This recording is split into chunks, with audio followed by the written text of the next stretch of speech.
সবটুকু নিলে শেখ হাসিনার লাভ হবে, নিলে আমাদের মধ্যে বিভেদ বাড়বে, ভারতের লাভ হবে। হ্যাঁ, আপনি হাসেন কেন ভাই?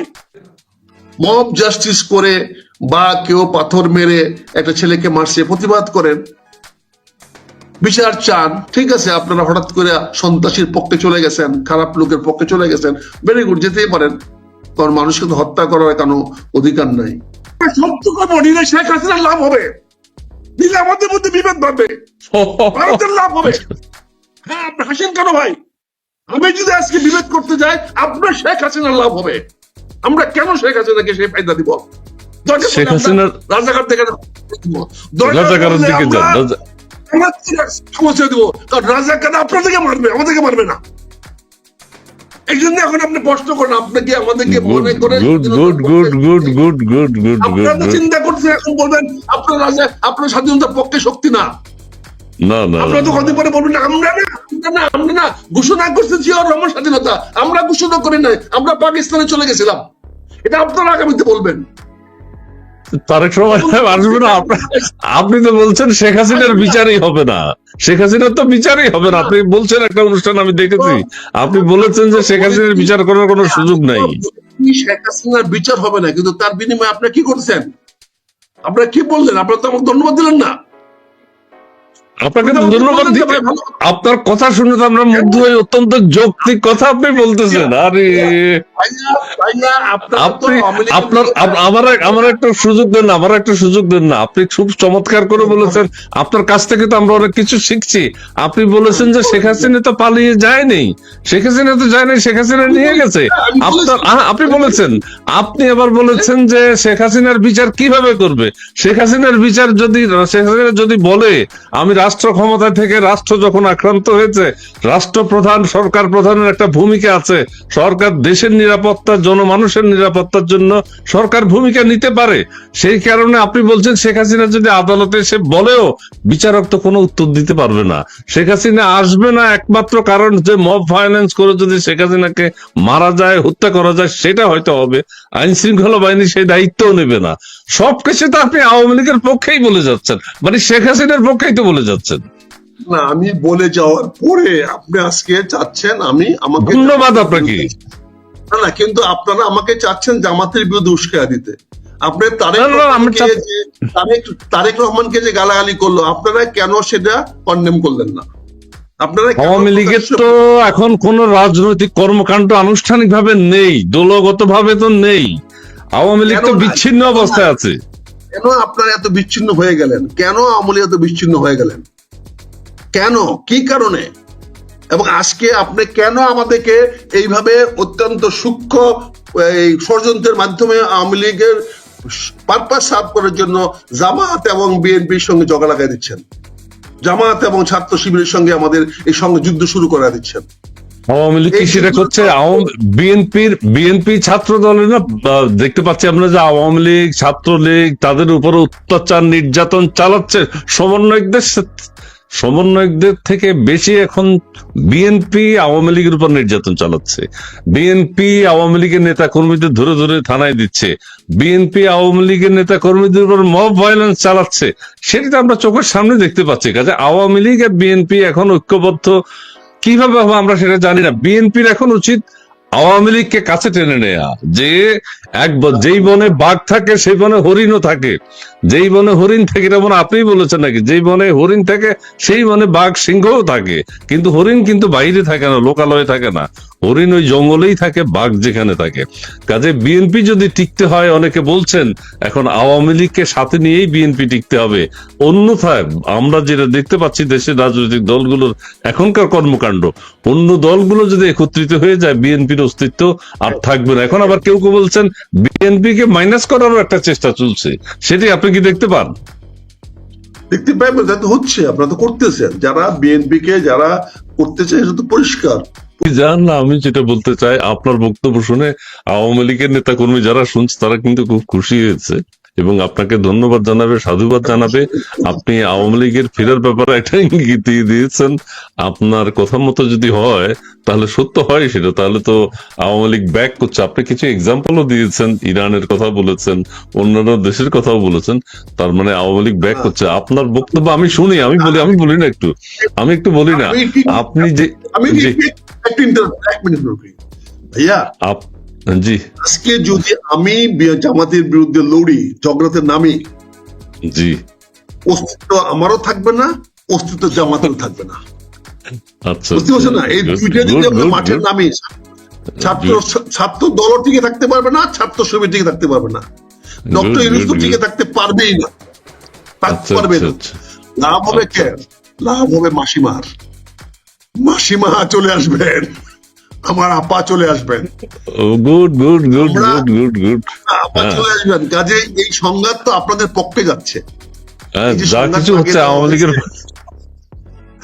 পক্ষে যাচ্ছে তো, আওয়ামী লীগের পক্ষে। তারপর আমরা চাই না, রাজাকারের তো বুঝে না, তারা 71-এ পরাজিত হয়েছে, তারা আগামীতেও পরাজিত হবে, তারা আজীবন পরাজিত হবে। কারণ রাষ্ট্রের বিরুদ্ধে যারা যায়, জনগণের বিরুদ্ধে যারা যায়, যারা ধর্মকে বিক্রি করে, আল্লাহকে বিক্রি করে, তাদের পক্ষে আল্লাহ থাকে না। মুনাফিকদের পক্ষে কখনো আল্লাহ থাকে না। আল্লাহ বলেছে কাফের করবে, আল্লাহ বলেছে কাফের ক্ষমা করবে, কিন্তু মুনাফিক ক্ষমা করবে না। কিন্তু আমরা চাই আমাদের সঙ্গে ঝগড়া করবো না, আমি সারেন্ডার। আইন শৃঙ্খলা বাহিনীর বিষয়টি আপনি যেটা বলছেন ঠিকই আছে, হ্যাঁ, এটা তো যায়। ভাই, আমরা আইন শৃঙ্খলা বাহিনী বলে কোনো নাই, আমাদের দেশে পুলিশ আছে, প্রশাসন আছে। আইন শৃঙ্খলা বাহিনী ডেকে আবার এটা আমি কি তৈরি করেছি কোথাও? পৃথিবীর কোথাও আইন শৃঙ্খলা বাহিনী বলে কোথাও আছে? আইন শৃঙ্খলা তো কোর্ট করবে, আদালত করবে। আইন শৃঙ্খলা করবে আদালতের নির্দেশে দ্বারা। আদালত আছে আমার দেশে? আমার দেশে আদালত নাই, আমার দেশে পুলিশ নাই, আমার দেশে ওসি নাই। রিটায়ার্ড লোককে বাড়ির থেকে ধরে নিয়ে এসে আপনি আইজি বানায় দিচ্ছেন, সে কি করবে? এই পর্যন্ত কতগুলো আইজি জেলে গেছে। আমরা আগেও বলছি আইজিরা জেলে যায়, এখনো 2টা আইজি জেলে আছে। আরো যে কয়টা আইজি জেলে যাবে আল্লাহ মালুম। বলেন, এখন বলেন। এখন আমার বন্ধুরা বিএনপি লীগকে বলছেন শত্রু। কেন বলছেন? তারা সাহস পাচ্ছেন কেন? তারা কেন পাচ্ছেন? কারণ আজকে যারা ধর্মের নামে এগুলো করতেছে, তাদেরকে যদি আমরা কিছু বলতে যাই, এই যে মুসলমানের কথা বলেন, আমরা সবাই মুসলমান, তা আমরা মুসলমান না? বাংলাদেশের 20 কোটি মানুষ মুসলমান না? তাহলে আমাদেরকে সৌদি আরবে হজ করা কি আমাদের জন্য ফরজ না? তা আমার জন্য যদি ফরজ, জনগণ যদি ফরজ হয়ে থাকে, তা আমাকে কাবা শরীফ জিয়ারত করতে আমার পাসপোর্ট ভিসা লাগবে কেন? পুরো সৌদি আরবে ভিসা লাগে? ওটা সৌদির দেশ হয়ে গেছে, তাহলে আল্লাহর দেশ, তাহলে আমি কেন যাব সেখানে আমি জিয়ারত করতে? তাহলে এই যে জিনিসগুলো আমরা করতেছি, আমাকে যখন পাকিস্তানিরা মুসলমান হিসেবে মারছিল, তখন এই মুসলমানদের মনে ছিল না?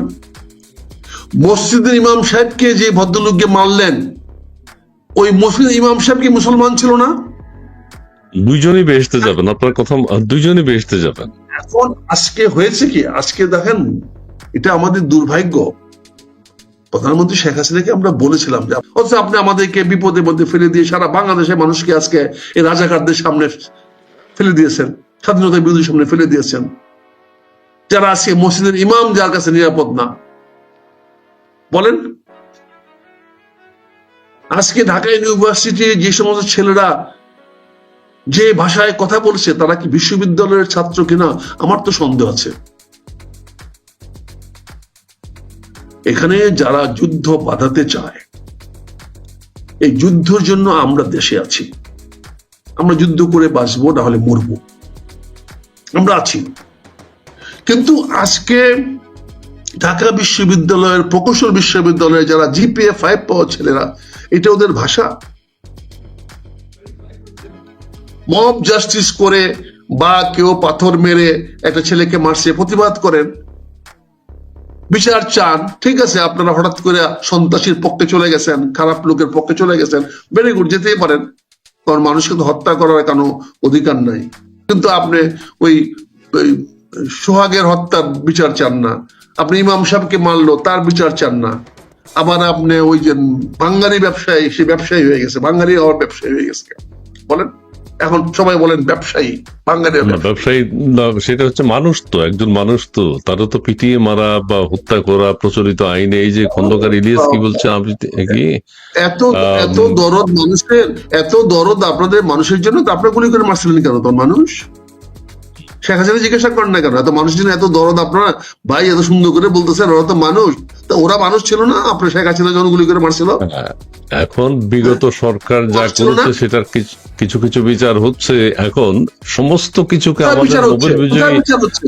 বিচার আজকে যদি 11 মাসে বিচার হইতো তাহলে তো সমস্যাগুলো হইতো না। শেখ হাসিনা তো হেলিকপ্টার নিয়ে চলে গেলেন দেশ থেকে, এখন ভারতের আশ্রয় আছেন। হুম, কিন্তু আজকে সারা বাংলাদেশের মানুষকে এই হায়ানাদের সামনে, শকুনের সামনে ফেলে দিয়ে গেছেন। এখন আপনারা মানুষের জন্য দরদ দেখাচ্ছেন, মানুষ তারা। তো ইমাম সাহেব মানুষ না? তারপর কত কথা বলবেন কেন? আপনারা কি বলতে চাচ্ছেন সেটা পরিষ্কার করে বলেন। আপনারা যারা আপনাদের এই যে আওয়ামী লীগ এত বড় রাজনৈতিক দল, কেন সে বাংলাদেশ ছেড়ে চলে গেল? কি কারণ? এখন কি তাকে ভারতে পাঠিয়ে দিছে কেউ? কেন তারা বাংলাদেশের থেকে ফেস করলো না? এখনো তারা আসুক, ফেস করুক, তারা থাকুক। আপনি আমাদের মধ্যে লাগিয়ে দিচ্ছেন। এখন এটা তো পরিষ্কার দেখা যাচ্ছে যাগুলা করতেছে সেটা ভারতের মদতে হচ্ছে। এইগুলোর পিছনে বিএনপিও দায়ী না, জামাতও দায়ী না, ইসলামী ঐক্য পরিষদ দায়ী না, অন্য কোন রাজনৈতিক দল দায়ী না, এনসিপি দায়ী না। এটা সম্পূর্ণ করা হচ্ছে ভারতীয় মদতে। এই দেশে একটা উচ্ছৃঙ্খল বিশৃঙ্খল সৃষ্টি করে ভারত যাতে শেখ হাসিনাকে বাংলাদেশের ভিতরে পুষিন করতে পারে। এখনো কি ভারতের মদত হচ্ছে সবকিছু? জামাত এবং বিএনপির মধ্যে বিভেদ লাগিয়ে দেওয়া হচ্ছে, যে এই বিভেদ লাগালে পরে কে বেনিফিট হবে বলেন তো? আজকে জামাত এবং বিএনপি যদি বিবাদ করে, মারামারি কাটাকাটি হানাহানি করে, তাহলে কার লাভ হবে বলেন? বর্তমান অন্তর্বর্তীকালীন সরকারের লাভ হবে। লাভ হবে কেন? তাদের ক্ষমতা দীর্ঘস্থায়ী হবে, তারা থেকেই যেতে যাচ্ছেন। সে মারামারি করলে ক্ষমতা দীর্ঘস্থায়ী কেমন হবে? ক্ষমতা হচ্ছে তো সারা দেশে যা হচ্ছে, ওনারা ক্ষমতায় আছেন। সে মারামারি করলে তার ক্ষমতা দীর্ঘস্থায়ী কেমন হবে? সে ক্ষমতা কেমন থাকবে সে মারামারি করলে? তো মারামারি থাকতে পারলো না। জামাত আর বিএনপির কথা বলছে। কেন? এখন যদি জামাত এবং বিএনপি মারামারি করে, তাহলে মারামারি কি ওই যমুনা যাবে না? একবার যমুনা থেকে লাত্তি খাইছে না, একবার যমুনা মারছে না লাত্তি, এনসিপি লোকেরা মারছে না? তো বলেন, কাজে আপনারা এটা কে করতেছেন? কিন্তু পরিষ্কার জলবৎ তরলম। এটার জন্য দায়ী আপনি যে বক্তব্যটা দিলেন সারা বিশ্ব আলোড়িত হচ্ছে, তাতে তো বোঝা যাচ্ছে যে আপনারা এটাকে কোথায় নিয়ে যেতে যাচ্ছেন। এই যে বললো পুলিশ কি মানুষ ছিল না? হ্যাঁ, এই পুলিশকে কেন হত্যা করা হলো?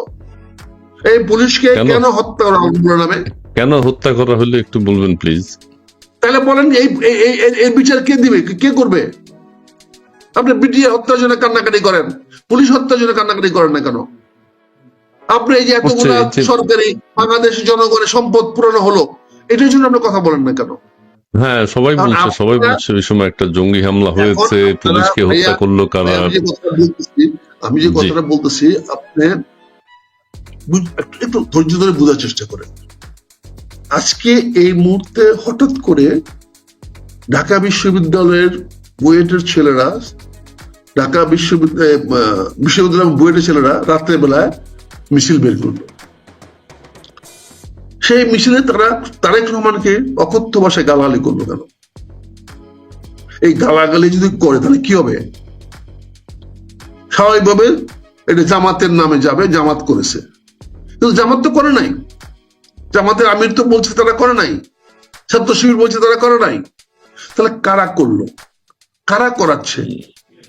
যারা ইউএসএআইডি কাছ থেকে টাকা নিয়ে $29 মিলিয়ন নিয়ে রিজম চেঞ্জ করতে পারে, আরো যদি 29 মিলিয়ন যদি ভারত কাউকে দেয়, তাহলে তারা আরেকটা রিজিম চেঞ্জ করবে না? আরেকটা রিজিমকে এস্টাবলিশ করবে না? ভারত কি বাংলাদেশে 30, 40, $50 মিলিয়ন ইনভেস্ট করার মতো তার স্বার্থ আছে না? সেই স্বার্থ সে ব্যবহার করতে পারবে না? ভারত কি এখনো এত শক্তিশালী বাংলাদেশে? কে? ভারত ভারতের কি ভারতই তো এখনো এত বাংলাদেশ প্রাধান্য? ভারত ছাড়া আর কে হুঁশিয়ারি বাংলাদেশে বলেন? ভারত ছাড়া বাংলাদেশ হুঁশিয়ারি কি? একমাত্র ভারত তো সবার অভিভাবক, সবাই সর্দার তো এখানে ভারতেই। ভারতকে তো আমরা এই- পাত্তাই দিচ্ছি না, ভারতকে তো আমাদের সরকার পাত্তা দিচ্ছে না, পাত্তা তো- আমাদের পাত্তা সেভেন তো- সিস্টার পাত্তা নিয়ে। তো পাকিস্তানও দেয় না। তো কি হয়েছে? পাত্তা না দিয়ে কি হয়েছে? হুম, পাত্তা তো 71 সনে পাকিস্তানও দেয় নাই। তো কি হয়েছে? হুম।